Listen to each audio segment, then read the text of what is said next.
আগের দিন দুর্দান্ত রান্না করেছিলাম, জানি না আজকে কিরকম পারফরমেন্স দিতে পারবো।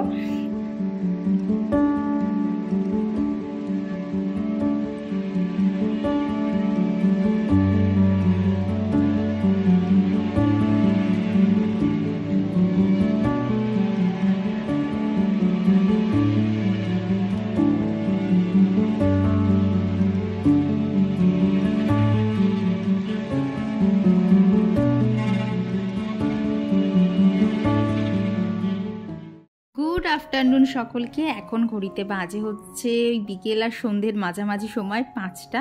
তো এখন থেকেই তোমাদেরকে সাথে নিয়ে আজকের ব্লগটা শুরু করে দিচ্ছি। আশা করছি আজকের ভিডিওটাও তোমাদের ভীষণ ভালো লাগবে।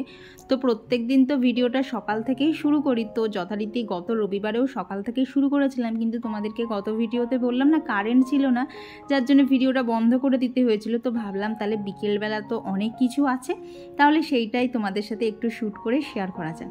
তো গত ভিডিওতে তোমাদেরকে বললাম না মার কাছে যাব, একটু নেমন্তন্ন আছে, তো সেই পারপাস তো বেরোবই। তবে তার আগে এই যে ঘরের যা টুকিটাকি কাজ আছে সমস্ত কিছু শেষ করব, তারপরেই যাব। আর আজকে দুপুরবেলা একটা সিনেমা দেখা চলছিল, তো তারপরে হচ্ছে কৌশিক গেল একটুখানি বাজারে, আর আমি আর টিভিটা অফ না করে না টিভিতে একটু গান চালিয়ে দিয়েছিলাম। দিয়ে ঘরের যাই যে বললাম না কিছু খুচখাচ কাজ রয়েছে, তো সেইগুলোই করব। তো প্রথমে বিছানাটা গুছিয়ে নিলাম, আর দেখবে শীতকালের বিছানা গোছানো মানেই কিছু থাক বা না থাক একটা ব্ল্যাঙ্কেট ভারী গোছাতেই হবে। তবে জানো তো যে ব্ল্যাঙ্কেটটাকে দেখলে গোছাতে ওটা মানে দেখতে অনেক বড় ভারী এরকম মনে হতে পারে, কিন্তু জানো তো সেরকম একটা ভারীও না, আর খুব বেশি গরমও হয় না, কারণ এরপরে যখন বেশি শীত পড়বে তখন কিন্তু এই ব্ল্যাঙ্কেটটা তুলে দিয়ে একটা অন্য ব্ল্যাঙ্কেটও বার করতে হবে। তো ওদিকে জানলাগুলো সব বন্ধ করে নিয়েছি ঘরের, দিয়ে এই যে দেখেছো আনলাই জামা কাপড় নেই, সমস্ত কিছু চেয়ারে চলে এসছে। তো এগুলো গোছাবো, তবে তার আগে এই যে ছাদে একটু কাজ আছে সেটা করার জন্যই চলে এসেছি।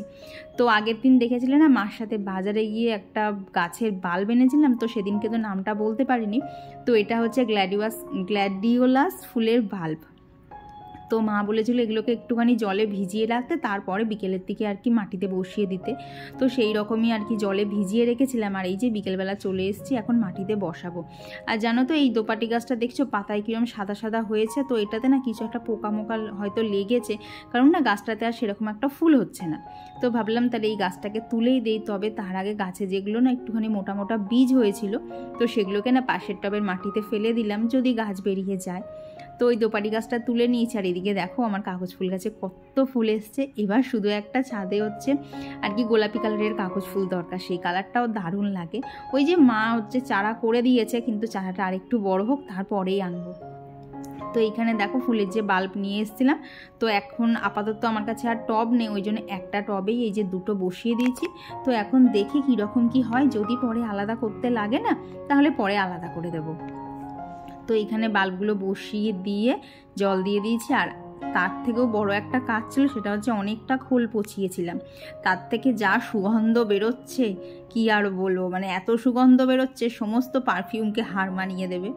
তো কদিন ধরেই ছাদে আসলেই শুধু গন্ধ বেরোচ্ছে। তো ভাবলাম আজকে যখন বিকেলবেলা সেরকম কোনো কাজ নেই, কারণ কৌশিক বলেছে ও সন্ধে দিয়ে দেবে, আমাকে তাড়াতাড়ি মার ওখানে যেতে হবে, কারণ ওখানে গিয়ে রান্না বান্না আছে। তো যেহেতু সন্ধেটা দিয়ে দেবে, তাই ভাবলাম গাছে তাহলে এই জলটা দিয়েই দিই। আর এই খোল পচার জলটা না দেখেছি বিকেলবেলা দেওয়াটাই ভালো, সকালবেলা দিলে না তাড়াতাড়ি মাটিটা শুকিয়ে যায়, বিকেলের দিকে দিলে অনেকটা ভেজা ভেজা থাকে। তো খোল পচার জলটা দিয়ে দিয়েছি, দিয়ে এই যে ছাদের এখন দরজাটা বন্ধ করে দেবো, কারণ ছাদের কাজ সমস্ত কিছু কমপ্লিট। এইবার নিচে গিয়ে তখন তো দেখলে শুধু ঘরের জানলাগুলো বন্ধ করেছিলাম, কিন্তু এই দিকের জানলাগুলো না একটাও বন্ধ করা হয়নি। তো এগুলোই এখন এক এক করে সমস্ত বন্ধ করে নিব, দিয়ে তখন দেখলে না অত জামা কাপড় পরে রয়েছে, তো সেগুলোকেও গোছাতে হবে। তো এই হচ্ছে এখনকার কাজ। তো চলো কাজ করতে করতে এবার কিছু কমেন্ট তোমাদের সাথে শেয়ার করে দিই। তো গত ভিডিওতে মহারাষ্ট্র থেকে রুম্পা, তোমাকে না নাম ধরেই বললাম, তুমি লিখেছো হয়তো সেম এজ হতে পারি। তো রুম্পা কমেন্ট করেছো যে খুব ভালো লাগলো ভিডিওটা, থ্যাংক ইউ। আর কমেন্ট করেছিল হচ্ছে ববিতা রুদ্র আন্টি বিউটিস মেকওভার লাইফস্টাইল থেকে দিদিভাই কমেন্ট করেছো খুব সুন্দর হয়েছে রান্না। তিথিস ব্লগ থেকে বনু কমেন্ট করেছো দিভাই আমি ছোট হব তোমার থেকে, বোন বলো। হ্যাঁ গো আজকে জেনে গেলাম, এরপর থেকে বোনই বলবো। আর কমেন্ট করেছিল হচ্ছে নতুন নতুন আইডি থেকে একজন দিদিভাই হবে হয়তো, আর কমেন্ট করেছিল হচ্ছে সুরভিদের। তো সুরভিদি লিখেছে হচ্ছে তুমি যে জামা কাপড়গুলো সপ্তাহের মাঝে কেচে নিও তাহলে সানডেতে এত হেডেক হবে না। কি বলো তো, সানডেতে অত কাছি তার একটাই কারণ, সেটা হচ্ছে আমি কেচে মেলে দিয়ে চলে আসি, তোলার দায়িত্বটা কৌশিকের থাকে। আর যদি মাঝখানে কাচতে যাই না, ওই কাছাকাছি করে আমি দিয়ে আসবো, কখন রান্না শেষ হবে তারপরে তুলবো। তো ওই করতে করতে না জামা কাপড় শুকিয়ে যায়, কিন্তু ছাদে আর যাওয়া হয় না। আর কি যেতে যেতে আমার অনেকটাই দেরি হয়ে যায়, ততক্ষণে আমার জামাগুলো অতিরিক্ত গরম হয়ে রং টং জ্বলে যাবে কি। তো সেই জন্যেই এগুলো রবিবারে করা। তবে যার জন্য দেখতে পারো গতদিন আর কি, যেহেতু সকালের দিকে কারেন্ট ছিল না বলে মেশিন চালাতে পারিনি, তো খুব একটা বেশি জামা কাপড় ছিল না, এই হালকা পাতলা কয়েকটাই ছিল। তো এগুলো সমস্তটাই হাতে কেচে নেওয়া হয়ে গেছে।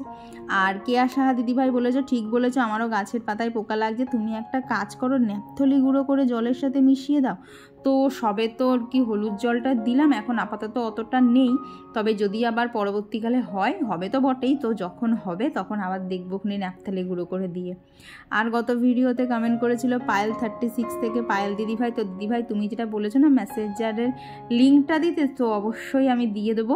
আর এই যে ঘরের কাজ টুকিটাকি সমস্ত কিছু শেষ, চলো আগে রেডি হয়ে নেই, তারপরে আবার দেখা হচ্ছে। গুড ইভিনিং সকলকে। তো ঘরে যা যা টুকটাক কাজ ছিল, সচরাচর আমার এবেলা সেরকম কোনো কাজ আমি রাখি না, তো যা যা খুচখাচ কাজ ছিল সমস্ত কিছু শেষ। কৌশিক তো সন্ধে দিয়ে দিয়েছে, যার জন্য একটু তাড়াতাড়িও হয়ে গেছে। তো এখন বাজে হচ্ছে পুরো কাটায় 6টা, তবে এই ঘড়িতে 6টা দেখছো, তবে এখন 6টা না, এখন 6টা বাজতে 10। তো হয়ে গেছে। এখন বেরোচ্ছি হচ্ছে মার ওখানে যাওয়ার জন্য, ওখানেও রান্নাবাটি আছে। আর ওখানে সেদিনকে মাটন করেছিল, বাবা বলেছে একদম সেমভাবে মাটন করতে। তবে আমার জানো তো একটু ভয় লাগছে, কারণ হচ্ছে সেদিনকে তো বাড়িতে করেছিলাম মনে হয় 600 না 650 মতো মাটন ছিল, বাট আজকে ওখানে 1 কিলো মাটন। তো মাকে বলেছি পেঁয়াজ আদা রসুন যতটা যা লাগবে তুমি সমস্ত গুছিয়ে রাখো, আমি গিয়ে শুধু রান্নাটা করব। মানে আমি মাটনটা এত ভালো কষাতে শিখে গেছি না, মানে নিজের রান্না বলে বলছি না, সত্যি আগের দিন দুর্দান্ত রান্না করেছিলাম, জানি না আজকে কীরকম পারফরমেন্স দিতে পারবো। তো চলো এখন বেরোই, তবে কৌশিক আগে আসুক, ও একটু বাজারে গেছে, বাজার থেকে আসুক, তারপরেই বেরোবো। তো আর কি হচ্ছে না হচ্ছে চলো আগে মার ওখানে যাই, তারপরেই দেখছি। মানে কি বলো তো, বেশ উত্তেজনাও লাগছে না, বাবা বাবা ওই সেম জিনিস খেতে চেয়েছে, রান্না করব, সেটা একটা আনন্দ, আবার ঠিকঠাক একদম অ্যাকুরেট হবে কি না তার একটা টেনশনও মাথার মধ্যে ঘুরছে। তো চলো এখন দেখি, একটু ওয়েট করি, কৌশিক চলে আসুক, তারপরেই বেরোচ্ছি। তো যাচ্ছিলাম তো মার কাছে, এদিকে দেখি কৌশিক একটু বাজারে গেছিলো, দেখি গরম গরম জিলিপি নিয়ে এসছে। আর মেলার জিলিপি এর তো কোনো কথাই হবে না, কি যে স্বাদ। গরম গরম জিলিপির স্বাদই আলাদা, হেব্বি ভালো লাগছে। এত ভালো, আমাদের এখানে না মেলা হচ্ছে, তো সেই মেলারই জিলিপি, মেলায় যায়নি কিন্তু মেলার জিলিপি খাওয়া হয়ে গেল।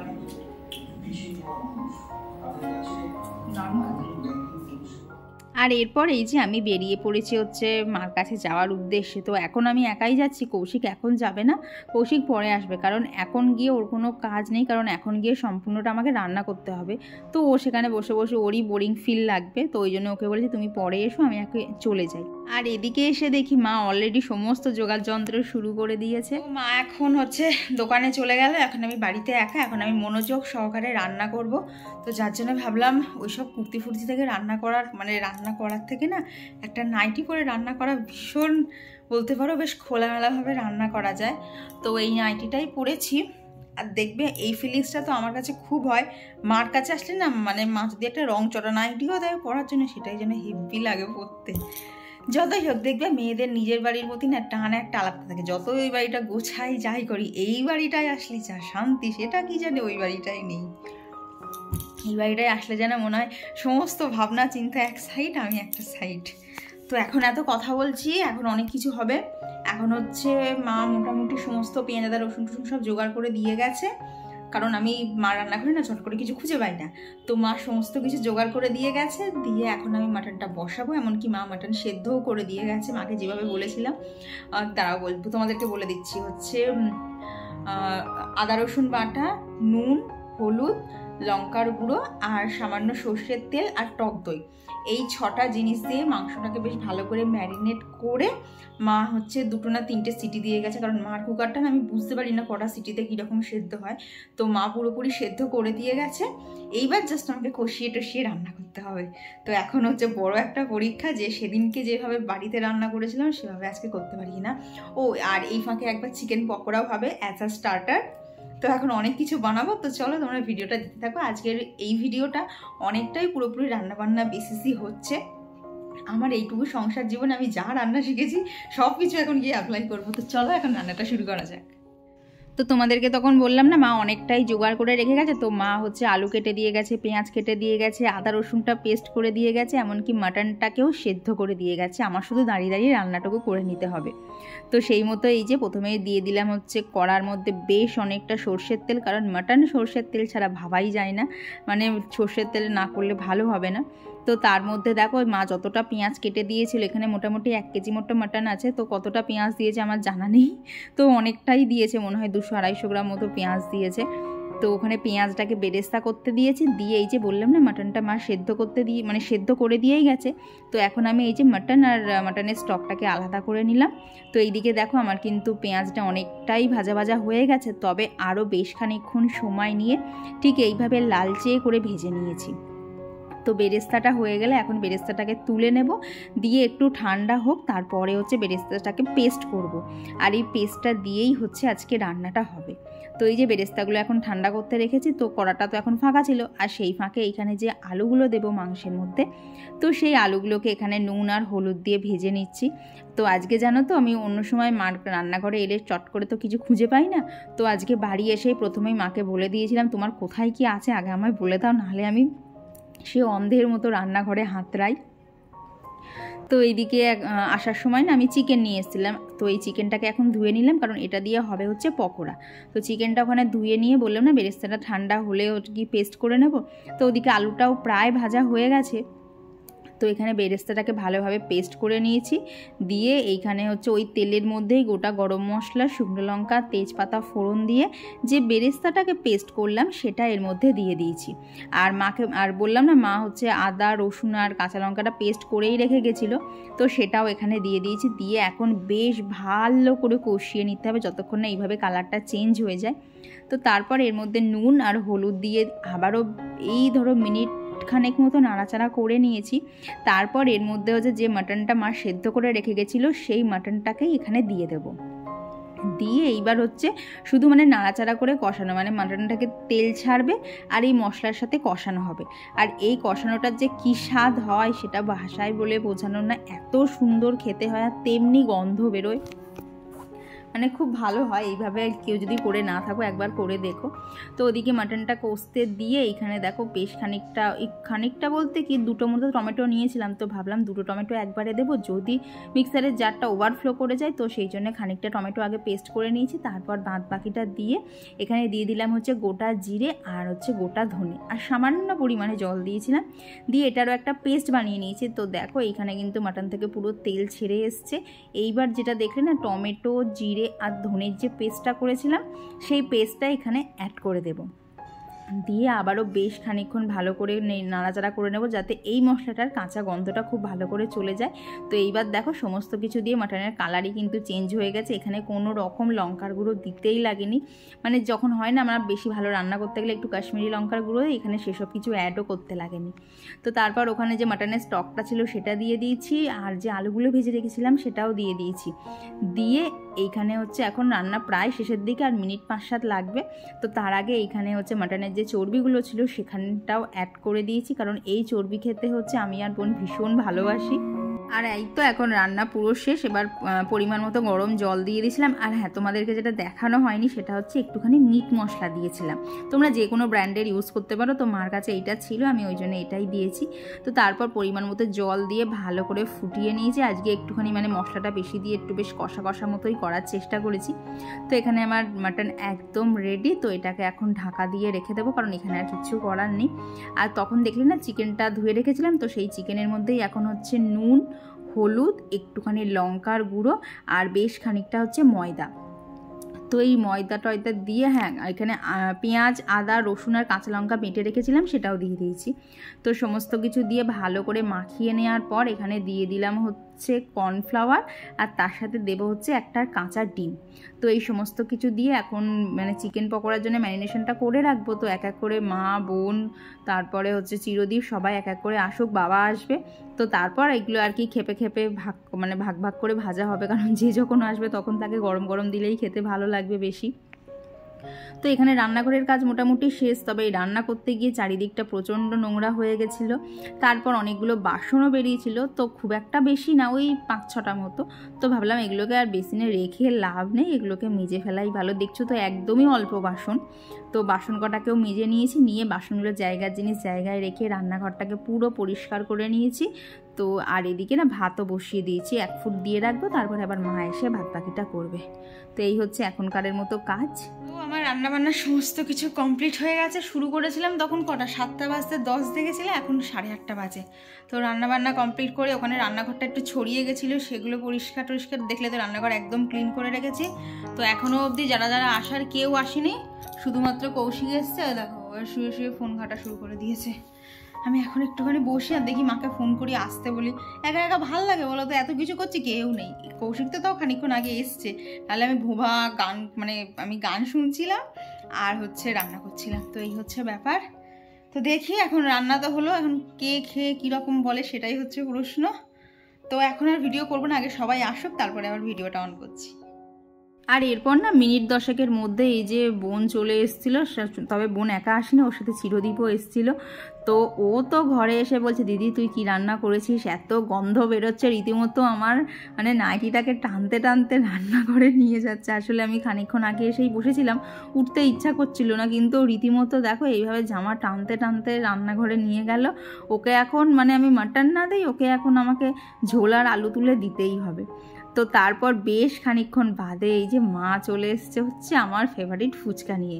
মানে মা এসছে তা না যতটা আনন্দ, ফুচকা নিয়ে এসছে বলে আনন্দটা একেবারে মানে 3 গুণ কি 4 গুণ হয়ে গেছিলো। আর এত সুন্দর বড় বড় ফুচকা আর টক জল থেকে কি লোভ সামলানো যায়। তো তাড়াতাড়ি হাতের কাছে যা বাটি বাটি পেয়েছি তাই নিয়ে বসে পড়েছি হচ্ছে ফুচকা নিয়ে। এদিকে ফুচকা বাড়া চলছে, এদিকে একজন ফোনের দিকে কি সব করছে, এদিকে একজন শুয়ে পড়েছে অলরেডি, আর এইখানে আমাকে জানি না দেখা যাচ্ছে কতটা কি, আমি এখানে ভিডিও করছি।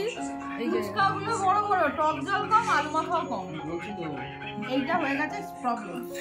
এই যে এই হচ্ছে অবস্থা। এই যে মাকে আসতে তো নিজে বসে বলে খাও। আরে দাঁড়াও, মা আসলে ভাত এসে খাবে, একদম ওয়েট করতে নেই। এটা আমার যা প্রিয় একটা জিনিস, যে যে খাবার চলে আসো, আমি কাউকে সাধতে পারছি না।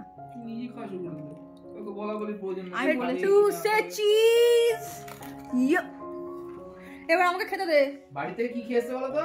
আমার খেতে দে এবার। জিলাপি খেয়েছে বাড়িতে। তো ওখানে তো দেখলে প্রথমে আমি ফুচকা খাচ্ছিলাম, তো ফুচকা দেখে বোনও আর লোভ সামলাতে পারিনি, ও বসে পড়েছে ফুচকা দেখে। আর এরপর প্রথমে তো কৌশিক আর চিরদীপকে মানে রিকোয়েস্ট হচ্ছিল যে খেয়ে যাও খেয়ে যাও। তারপর আমি আর বোন যে স্পিডে খাওয়া ধরেছিলাম, এরা দুজন আর বসে থাকতে না পেরে ওরাও চলে এসছে। তো এখানে এখন কি বলবো, একদম জব্বর ফুচকা পার্টি চলছিল। তবে মার যেহেতু টক জল রাতের বেলা মা খাবে না, তো মা শুধু 2খানা মানে শুকনো ফুচকা আলু দিয়ে খেয়েছিল, বাদ বাকিটা আমরা 4 জনেই ভাগাভাগি করে খেয়েছি। দিয়ে এইখানে হচ্ছে সেই চিকেন পকোড়াটা তো মেখে রেখেছিলাম, তো সেটাকেই এখন তেলে বেশ ভালোভাবে ফ্রাই করে নিচ্ছি। তো আমি খানিকক্ষণ ভাজছিলাম, তো মা বললো যা তুই ঘরে গিয়ে বস, বাদ বাকিটা আমি ভাজছি। তো চলো এখন দেখা যাক এই চিকেন পকোড়া মার কৌশিকের কেমন লাগলো, কারণ এর যা গন্ধ বেরিয়েছিল কি বলবো। এখন এরা দুজনেই আছে, এখন ওরাই খাচ্ছে। ভাবি আর চিরদীপ একটুখানি বেরোলো, ওরা আসুক তারপরে আবার সবাই। যে যত দেরি করে আসে ততই ভালো। আর এখন এই তো 9:45 মতো বাজে, বাবাও চলে এসছে দোকান থেকে। তো বাবার জন্য মানে বাবাকে যে কটা দেবো না, ও কটা বাকি রাখাই ছিল, তখন আর ভাজিনি।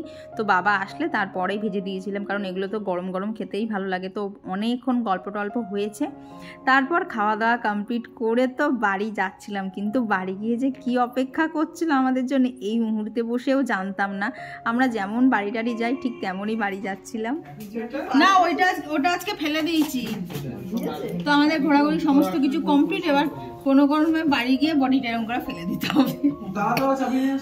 পুরো ফুল মনে হচ্ছে আর এক বোতল স্প্রাইট খেলে ভালো হতো। আসলে ও ক্যাম্পা এনেছিল, ক্যাম্পাটা খেতে না ঠিক কতটা কেমন যেন লাগে, ওর থেকে স্প্রাইট বা 7-আপটা বেশি ভালো লাগে। তো এখন বাড়ি যাচ্ছি, তো বাড়ি যাই তারপর আবার কথা। তো বাড়ি তো বললাম না দিব্যি আসছিলাম, বেশ গল্প করতে করতে 3 জনা মিলে আসছিলামই, কিন্তু বাড়িতে ঢোকার মুখেই দেখি গেটের বাইরে এরকম একটা প্লাস্টিক। তো যখন কৌশিক বেরিয়েছে তখন তো এরকম প্লাস্টিক ছিল না। তো প্রথমে তো একটু ভয় ভয় লাগছিল, কী রে বাবা কী হতে পারে এইভাবে প্লাস্টিক, তাও আবার উল্টো করা প্লাস্টিক। তো কৌশিক একটুখানি আন্দাজ করতে পারছিল কি না, আর ও যেটা আন্দাজ করেছিল সেটাই ঠিক হয়েছে। সেটা হচ্ছে যেহেতু আগামীকাল কার্তিক পুজো ছিল, কেউ একটা বাড়ির সামনে একটা কার্তিক ঠাকুর রেখে গেছে। তো এই যে আমাদের কার্তিক, আর ওই দেখো ভেতরে একটা লেটারও আছে, তবে সেটা তোমাদেরকে পরের ভিডিওতে শেয়ার করব। তো প্রথমে তো এটা দেখে একদমই ভয় পেয়ে গেছি, তারপর একটা তো বাড়িতে হুলুস্থুলু হয়ে গেল, কারণ এই ঠাকুরটা আমি আর কৌশিক চাইছি ঘরে ঢুকাই পুজো করব, আর বাপি বলছে না এইসব ঠাকুর ঘরে ঢোকাতে নেই, এইসব ঠাকুর হচ্ছে ওই নদীর ধারে যে বট গাছ থাকে সেখানে রেখে আসতে হয়। তো যাই হোক অনেক জবরদস্তি করে ঠাকুরটাকে ঘরে ঢোকানো হয়েছে। তো বাড়িতে তো চলে এসেছি, আর দেখলে তো বাড়িতে ঢোকার সাথে সাথে কি হলো, আমি তো জাস্ট মানে সারপ্রাইজ হয়ে যাওয়ার মতো, মানে এত বড় সারপ্রাইজ আমি ঝপ করে কোনোদিন পাইনি। আমি এতদিন লোকের বাড়িতে দেখেছি, শুনেছি যে এরকমভাবে কার্তিক ঠাকুরকে ফেলে আসা হয়, বাট এইবার আমার সাথে প্রথম ঘটলো। মানে এখনও জিনিসটা না হজম করতে কেমন যেন লাগছে যে আমার সাথে ঘটলো। তো চলো যাই হোক, কার্তিক ঠাকুর যতক্ষণ চলে এসছে পুজো তো হবেই। তো পুজোটা সেরকম কোনো ভিডিও আমি করতে পারবো না, কারণ বুঝতেই তো পারছো হট করে, কারণ রাত পোহালেই কার্তিক পুজো, কি করতে হয় কি না করতে হয় ঠাকুরমশাইকে বলা সমস্ত কিছু অ্যারেঞ্জ করতে হবে। তো যার জন্য অত গুছিয়ে ভিডিও করতে আমি পারবো না, শুধু পুজোর ভিডিওটা করে রাখবো, আমি কোনো একটা ভিডিওর সাথে অ্যাটাচ করে দেবো। কি অবস্থা বলো তো, বেশ ভালোও লাগছে। তো চলো আজকের ভিডিওটা এখানেই রাখছি। ভিডিওটা কেমন লাগলো অবশ্যই জানিও, ভালো লাগলে প্লিজ একটা লাইক করে দিই। আমি এখনও আসছি যেটা আমি সবার বাড়িতে দেখতাম সেটা আমার বাড়িতে ঘটলো। প্রথম দেখেই তো পুরো ভয় পেয়ে গেছি, এটা কি ফেলে গেছে, তারপরে ঠিকঠাক করে দেখলাম না ওটা কার্তিক ঠাকুরকেই রেখে গেছে আমাদের বাড়ি পুজো করার জন্যে। তো চলো আজকের ভিডিওটা এখানেই রাখছি, টাটা।